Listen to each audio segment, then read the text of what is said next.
Hello ডিস্টেন্টালিয়ান video করবে মানে ইসলাম যে সবুল গান চলবে নামাজ।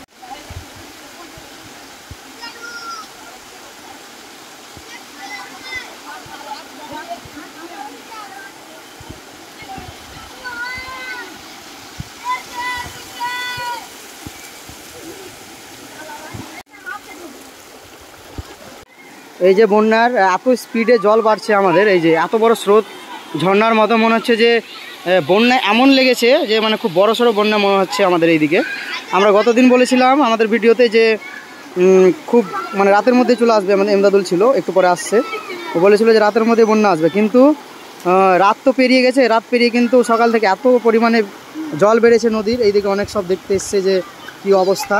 তো খুবই কিন্তু একটা মর্মাহত ব্যাপার, ভয়ে ভয়ে আছে গ্রামবাসী আমাদের যে কিভাবে এই বন্যা রোধ করবে। রোধ তো করতে পারবে না, এখন আমাদের সাবধানতা অবলম্বন করতে হবে, সাবধানে থাকতে হবে, তার জন্য পরিকল্পনা চলছে। এখন আমরা সবাইকে বলেছি যে একটু সাবধানে থাকতে হবে, বাচ্চাদেরকে বলেছি, কিছু কিছু পরিবারকে বলে এসেছি, গ্রামকে একটু আমরা বলেছি যে একটু সাবধানতা অবলম্বন করে চলতে হবে, বাচ্চাদের একটু সামলে রাখতে হবে।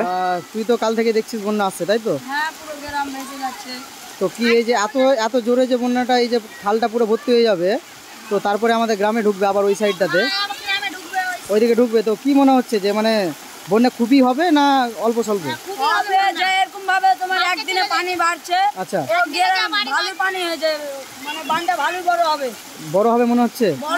বড় হয়ে গেলে আমাদের তো অসুবিধা, আমাদের এই যে আমাদের খুবই অসুবিধা হবে, বাচ্চাদের পড়াশোনা, খাওয়া দাওয়া, আমাদের সবজি কেনা, তারপরে বাচ্চাদের তো পড়াশোনা আছে, খেলাধুলা বলো, সবই তো অসুবিধা হবে, তখন কি করা যাবে? আমাদের কি করতে হবে, কি উপায় এখন বর্তমানে?